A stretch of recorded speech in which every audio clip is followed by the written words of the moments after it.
ભુજના જિલ્લા પંચાયતની સામે પાર્ક કરવામાં આવેલ સરકારી એમ્બ્યુલન્સમાં અચાનક આગ લાગતા ભારે અફડાતફડી મચી જવા પામી હતી. કયા કારણોસર અને કેવી રીતે આગ લાગી તેનું કારણ જાણી શકાયું નથી, પરંતુ આગના કારણે એમ્બ્યુલન્સ બળીને ભડથું થઈ ગઈ હતી.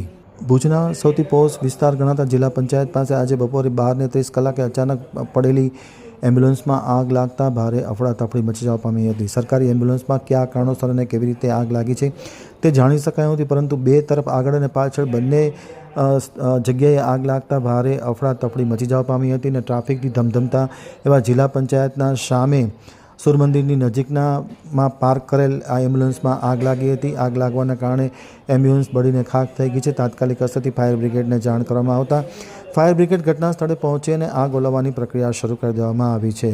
લોકોના ટોળા આ આગને નિહાળવા માટે એકત્ર થયા હતા.